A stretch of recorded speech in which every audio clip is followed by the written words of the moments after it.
It was really important to me when I made this particular movie to kind of sit back and make sure that I was acknowledging what was happening, what was going on, and saying, I can't believe this. This is an amazing opportunity. I couldn't imagine ever working with half these people and the great fortune that I had. And then, on top of which, literally living out my past. Because I grew up on the Sunset Strip with my father in the music business and being a huge fan of Tom Cruise and, living it all. So it was kind of amazing. I remember I cried when I saw Tower Records go up. I cried like a stupid little baby, because that place was so pivotal in my youth. I spent so much time there, so that was crazy. And then I cried because when we first went into the interior of it, it wasn't finished, and I couldn't put my cameras anywhere. So that was a different kind of a tear, but it was crazy. I mean, this whole movie was made there. It was people don't even understand. This was an incredibly not high budget movie with an insanely tight schedule. Let's put it this way, I had 3 months less on this movie than I had on Hairspray to prepare and shoot. So it was crazy.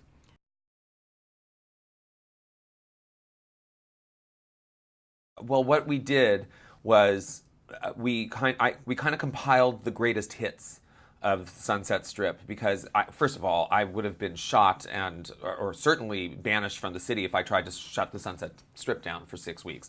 And so we had to build it someplace in a remote location where we weren't disrupting all of mankind. And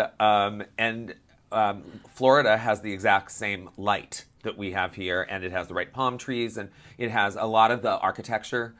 So it was great, and it was just this crazy blessing to be able to find a couple blocks that we could then transform. And John Huttman, the production designer, is a genius, and he figured that one out. But then all the interiors were built, and I'm not kidding, inside of a nightclub. Like, there was the nightclub that is the Bourbon Room, but then all the other sets were built inside of dance rooms inside of a big, huge nightclub in Florida. We didn't have a soundstage; we had a nightclub. So I kept going, I don't want Tom Cruise to notice that we're actually this whole set is made of glue and paper mache. So he's used to really big movies. And so I thought okay, here we go.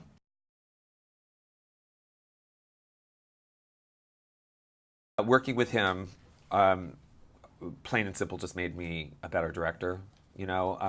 His level of commitment, his knowledge, his experience, and the faith that he put into me. He really loved being directed, and he listened to me, and he wasn't out there going rogue. You know what I mean? He understood that I was the guy with the story to tell, and he wanted to know how I saw him fitting into it.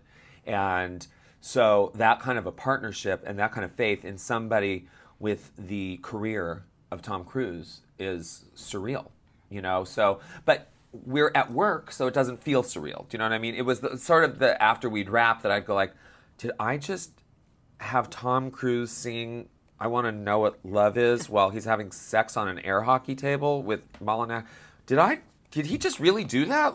So I was I just had to process it every day, and to this day, I'm still kind of processing it because it was a pretty dramatic experience because I had so little time in the beginning that I couldn't choreograph it because I didn't have enough time, and so I got one of my great friends who's a genius, Mia Michaels, to do it, and we were working 7 days a week. We would wrap on actually Saturday morning because we were shooting always on a Friday night all night at 8 in the morning, and then we would have to rehearse at 4 in the afternoon, and then we would do the tech with all the lighting and all that stuff on Sunday. So we were legitimately working 7 days a week, hard.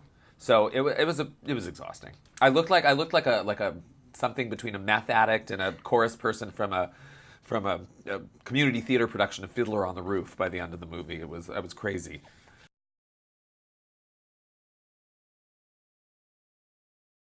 I think what's going to click everybody into it is just literally the spirit, the joy, the music, and an international cast beyond compare. I mean, Tom obviously has a huge international appeal. Catherine Zeta-Jones, Russell Zingman, Mary J. Blige, international superstar. So I think the curiosity could really help it, on top of which the music is forever.